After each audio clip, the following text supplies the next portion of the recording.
Fatsimpana entin'i Pasteure RATIANARIVO Léa.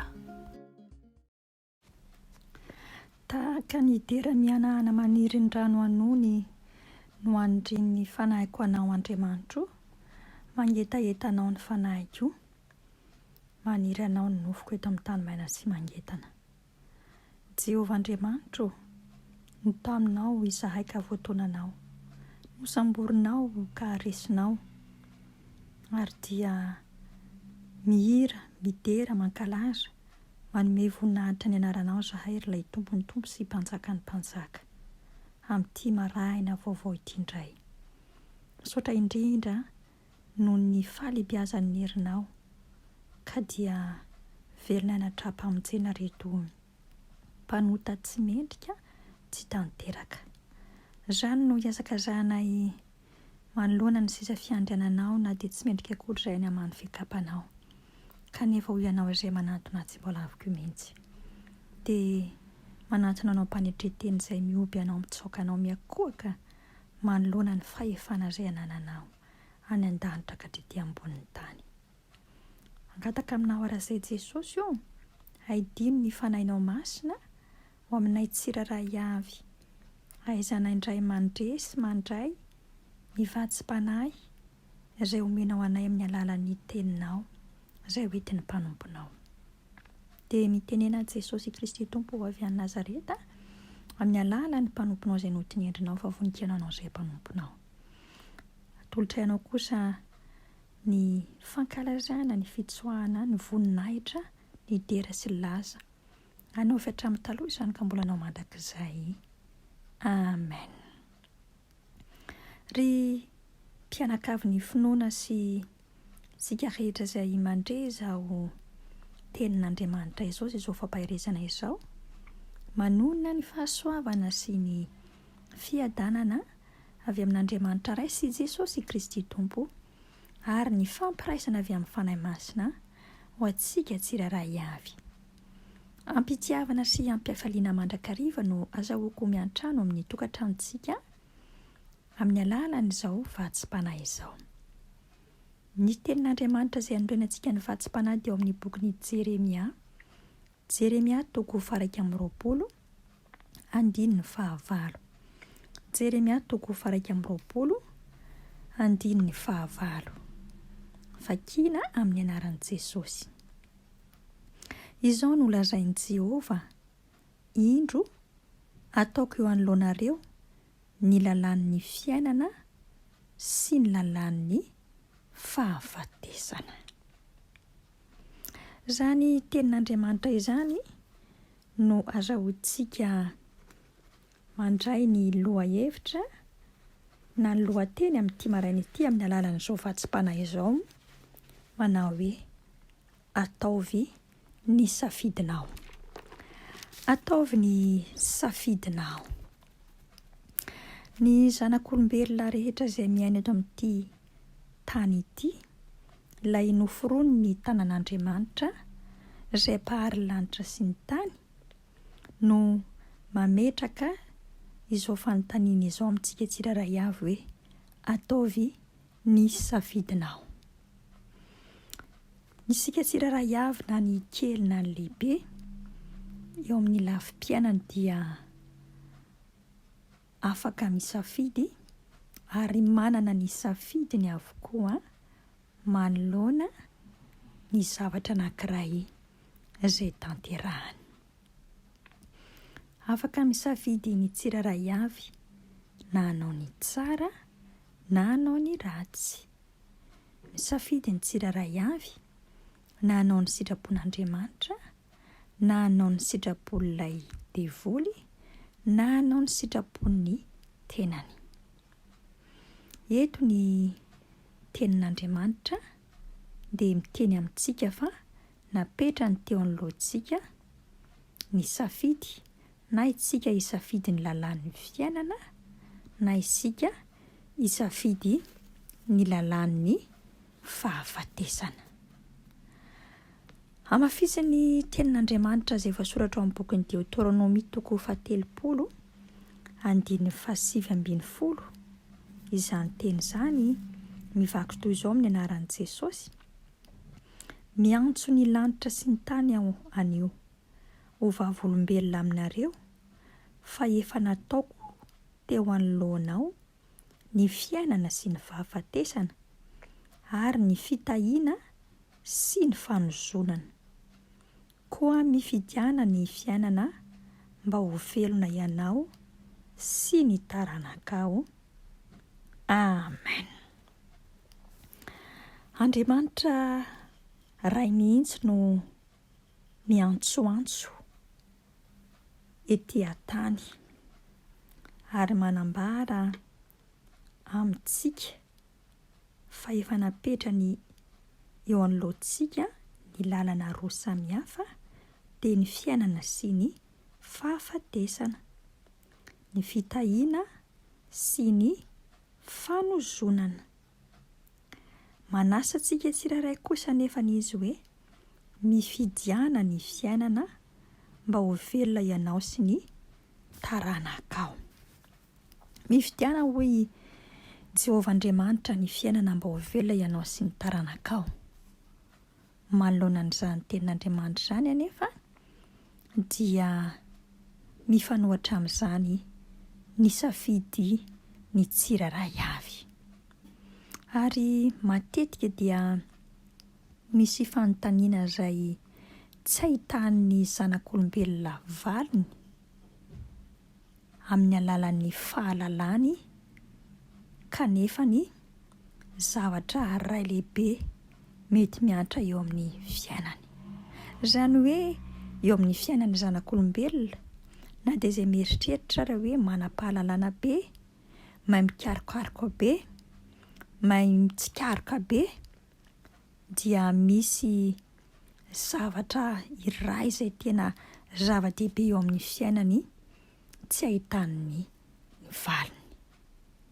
Andriamanitra ray nefa eto amin'ny alalan'izao teniny izao, izay tiantsika zanak'olombelona izay noforonina, dia manambara mazava tsara ao anatin'ny teniny izay novonakintsika teo. Fa maninona moa ny tenin'Andriamanitra no mampisafidy ny tsirairay avy amin'ity andro anio ity? Fa inona ny marina ny zavatra misy sy ny zavatra mitranga? Voalohany indrindra dia fa maninona no tapaka sy simba ny fifandraisantsika tamin'Andriamanitra ray. Efa haintsika mazava tsara fa tany am-piandohana ny olombelona izay noforon'Andriamanitra voalohany dia te hitovy fahefana amin'Andriamanitra, ary dia nisafidy izy ireo ny tsy hankatoa an'Andriamanitra. Noho izany dia nitanterahany avokoa ny fahotana ary nihinana ilay voankazo voarara izy, dia teraka ny fisarahana tamin'Andriamanitra ray, ilay masina, ilay mpahary. Inona nefa no tokony ho tanterahantsika manoloana an'izany raha tiantsika ny hamerina ny fifandraisana sy ny hovovela heloka? Dia mazava ho azy fa mila mamitra-pihavanana amin'Andriamanitra ray isika tsirairay avy. Ary ilay Andriamanitra ray mihitsy no mbola mitady fomba sy lalana mba azahoantsika izany famelan-keloka sy famindrapo ary fiadanana avy amin'Andriamanitra izany indray. Dia nalefa ny ilay zanan'ilay tokana, ilay teny tonga nofo ary tonga nofo, tonga olombelona tahaka sy anao teto amin'ity izao tontolo izao ity. Naneho ilay fitiavany faratampony ka nanaiky ny andray ny toerantsika tsiraray avy izay mpanota mba andraisantsika izany famelan-keloko izany. Koa raha mino izao sy anao an'ilay Jesosy Kristy Tompo dia mandray azy ho tompo sy mpanapaka ny fiainantsika, mazava ho azy fa voavelan'Andriamanitra ny fahotantsika ary omenantsika ilay fiainana mandrakizay satria nisafidy ny fiainana izao sy anao. Ny faharoa manarakarak'izay dia fa maninona no misy ny fahafatesana ary inona ny zavatra miseho ao aorianan'ny fahafatesana. Tsy misy olona eto amin'izao tontolo izao ity afaka hanome ny valiny izany fanontaniana izany afa-tsy Andriamanitra irery ihany. Jesosy Kristy Tompo ilay nanome ny fahazavana, ilay nitondra ny fahazavana teto amin'izao tontolo izao dia nanome ohatra mazava tsara sy tantara mazava tsara araka ny voasoratra ao amin'ny filazantsarany Luka 5:10, 5:20 ka hatramin'ny 7:30 izay anasako atsika mba hamaky izany dia ilay tantaran'ilay lehilahy mpanan-karena sy i Lazarosy. Na manan-karena ianao na mahantra, raha toa isika tsiraray avy tsy mino tsy mandray any Jesosy Kristy Tompo fa miatehatra amin'izay mety toerana misy atsika dia tsarovy fa zava-poana izany ary anisan'ny lavaka iray lehibe izay mampisaraka atsika amin'Andriamanitra. Ny takin'ny tenin'Andriamanitra eto dia milaza amintsika tsiraray avy hoe misafidiana ny fiainana mba ho velona ianao sy ny taranakao. Anio ry mpiaino malala dia mila manao ny safidintsika isika, ny anaiky ankatoa andeha amin'ilay lalan'ny fiainana ary ny fanekentsika sy safidianantsika izay lalan'ny fiainana izay atolotr'Andriamanitra atsika izay no mahatonga azy ilaza sy hanambara amintsika manao hoe izany no nosoratako aminareo izay mino ny anaran'ny zanak'Andriamanitra mba ho fantatrareo fa manana fiainana mandrakizay ianareo. Mety mieritreritra itsika fa tsotra izany, tenin'Andriamanitra izany, kanefa mila ekentsika sy mila ankatoavintsika. Jesosy Kristy Tompo ilay efa maty ka namono sy namafa ny fahotantsika no nanokatra indray ny fony ka nandreseny ny fahafatesana dia mitaky atsika tsiraray avy ny notsika izany fitiavana izany mba handraisantsika ilay fiainana mandrakizay. Ataovy ny safidinao anjaranao ny misafidy. Aza tara loatra nefa fandraho ho tonga tamboka ilay mpamonjy dia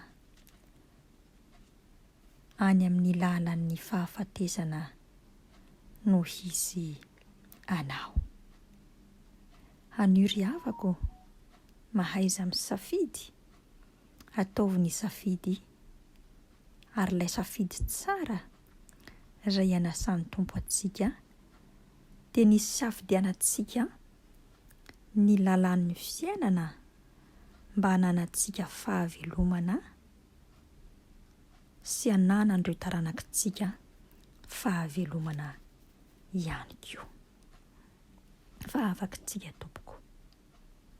Andriamanitro, Andriamanitra ianao, indrezany alehibe ny fitiavanao anay, fa mbola miala nenina aminay ianao isan'andro isan'andro. Mba haizanay misafidy manoloana ny fiainanay tsiraray avy. Tsy tanterakay ary tsy efa nanefa Jesosy izany safidy izany, raha tsy ilay fananao masina no mitsilo, mitari-dalana, manolo-tsaina, manoro hevitra mba haizana isafidy ny lalan'ny fiainana. Dia ny fiainana ao aminao Jesosy Kristy Tompo, izay tiana omena anay dia ny mbola ety ambony tany izahay, mba handraisanay Jesosy ilay fiadanana avy aminao, mba handraisanay ilay famindrapo sy ny famelan-keloka avy aminao. Sambatra izay manana anao Jesosy, ilay be fitiavana, ilay be indrafo, ary na dia tonga olombelona tety ambony tany tahaka anay aza ianao Jesosy, dia naseho anao ny Mahandriamanitra anao. Amboary ny tsiraray avy ary amin'ny alalan'ny fananao masina, mba haizan'ny tsiraray avy hanao ny safidiny, dia hisafidy ny fiainana mba ho velona izy. Mankasitraka ilay tompo sy mpanjaka, manome voninahitra ny anaranao izahay, satria lehibe tsy takatry ny sainay ny fitiavanao.